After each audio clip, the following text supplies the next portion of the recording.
Animal pills. At this point, George suddenly had an extra good wheeze. Although the medicine cupboard in the house was forbidden ground, what about the medicines his father kept on the shelf in the shed next to the hen house? The animal medicines. What about those? Nobody had ever told him he mustn't touch them. Let's face it, George said to himself, hairspray and shaving cream and shoe polish are all very well, and they will no doubt cause some splendid explosions inside the old geezer. But what the magic mixture now needs is a touch of the real stuff, real pills and real tonics to give it punch and muscle. George picked up the heavy 3/4 pot full and carried it out the back door. He crossed the farmyard and headed straight for the shed alongside the hen house. He knew his father wouldn't be there. He was out haymaking in one of the meadows. George entered the dusty old shed and put the stewing pot on the bench, and then he looked up at the medicine shelf.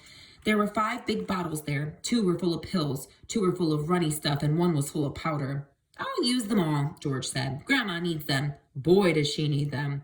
The first bottle he took down contained an orange-colored powder. The label said, for chickens with foul pests, hen gripe, sore beaks, gammy legs, cockeritis, egg trouble, broodiness, or loss of feathers.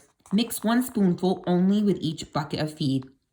Well, George said aloud to himself as he tipped in the whole bottle full, the old bird won't be losing any feathers after she had a dose of this. The next bottle he took down had about 500 gigantic purple pills in it. For horses with horse throats, it said on the label. The horse-throated horse should suck 1 pill twice a day.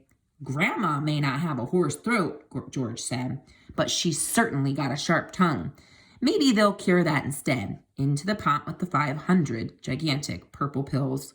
Then there was a bottle of thick yellowish liquid. For cows, bulls, and bullocks, the label said. Will cure cowpox, cow mange, crumpled horns, bad breath in bulls, earache, toothache, headache, hoofache, tailach, and sore udders. That grumpy old cow in the living room was every one of those rotten illnesses, George said. She'll need it all. With a slop and a gurgle, the yellow liquid splashed into the now nearly full stew pot.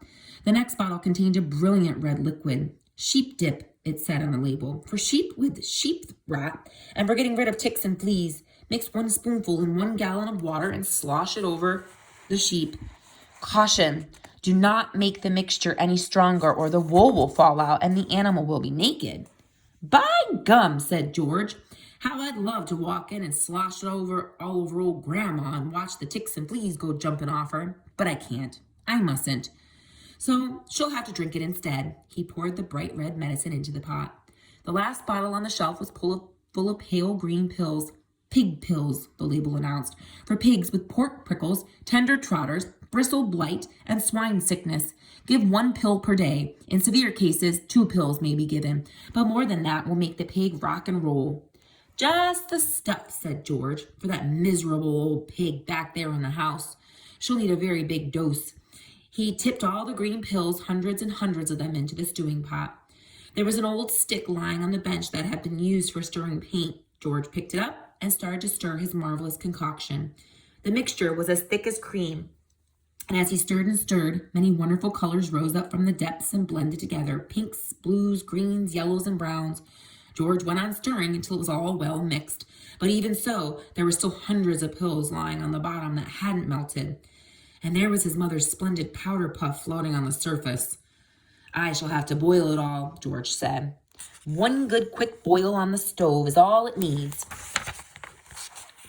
And with that, he staggered back toward the house with the enormous heavy stewing pot. On the way, he passed the garage, so he went in to see if he could find any other interesting things. He added the following: 1/2 pint of engine oil to keep Grandma's engine going smoothly, some antifreeze to keep her radiator from freezing up in winter, a handful of grease to grease her creaking joints.